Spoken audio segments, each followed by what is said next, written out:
Halo semuanya, gue Mikael dan kali ini gue pengen bahas monitor 32 inci dari SPC.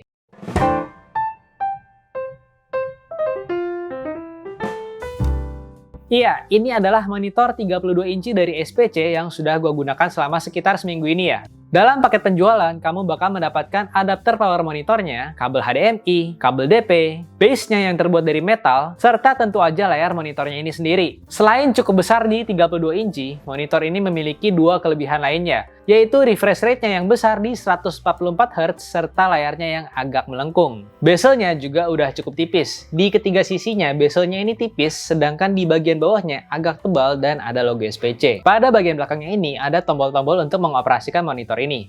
Secara pribadi sih gue kurang suka ya dengan penempatan tombol seperti ini karena gue jadi nggak bisa ngeliat apa sih yang gue pencet di belakangnya. Jadi gue hanya bisa mengira-ngira aja. Tapi efek lainnya adalah monitor ini jadi terlihat sangat minimalis tanpa tombol di bagian depannya.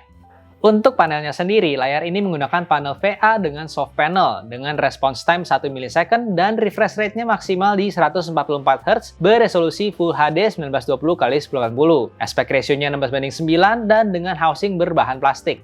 Kemudian pada bagian bawahnya ini ada base yang terbuat dari metal dan desainnya juga udah cukup sporty dengan sudut-sudut yang melancip. Untuk portnya sendiri sudah ada port DP, HDMI, jack 3,5 mm, USB Type-A, serta DC input. Secara pengalaman pribadi gue pakai monitor ini, karena panelnya masih menggunakan panel VA yang masih soft panel, jadi warnanya tuh kurang akurat ya.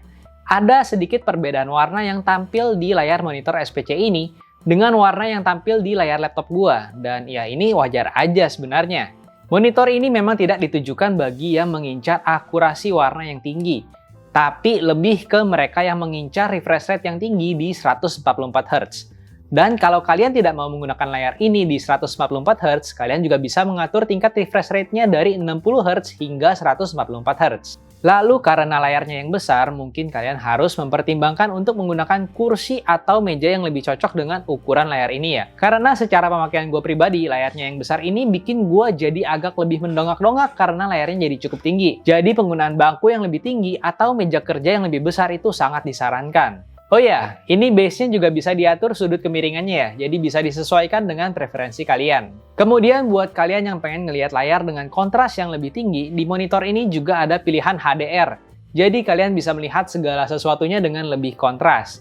Atau kalau mau disesuaikan sendiri juga bisa, karena kalian juga bisa mengatur sendiri tingkat keterangan dan kontras warnanya. Kemudian selama gue menggunakan monitor ini di refresh rate 144 Hz, layarnya ini terkadang mati sendiri ya untuk beberapa saat lalu menyala lagi. Hal ini juga terjadi ketika gue menggunakan layar ini di refresh rate 60 Hz, tapi lebih jarang. Jadi masalahnya mungkin dari kabelnya ya, yang kurang mendukung di refresh rate 144 Hz, atau mungkin juga masalah hanya terjadi di unit gue sendiri. Untuk sekarang solusinya ya gue stay di 60 Hz sih, dan kedepannya gue bakal beli kabel HDMI yang lebih bagus. Keuntungan lainnya dari punya layar monitor sebesar ini adalah ruang kerjanya jadi lebih luas ya, dan bisa melihat detail lebih banyak. Hanya aja emang butuh penyesuaian untuk berganti dari layar monitor yang kecil ke layar monitor yang besar. Baik itu dari segi bermain game atau untuk produktivitas. Dan yang pasti sih jadi lebih enak kalau dipakai buat nonton karena dimensinya yang cukup besar di 32 inci. Untuk harganya sendiri, saat video ini dibuat harganya itu di 3,5 jutaan ya. Untuk link pembelian gue taruh di kolom deskripsi, oke? Sampai di sini dulu untuk video gue kali ini. Seperti biasa jangan lupa untuk klik like dan subscribe-nya ke channel YouTube Gadget Apa, dan jangan lupa untuk follow Instagramnya Gadget Apa. Gue Mikael dari Gadget Apa undur diri, and as always, have a nice day. Dah.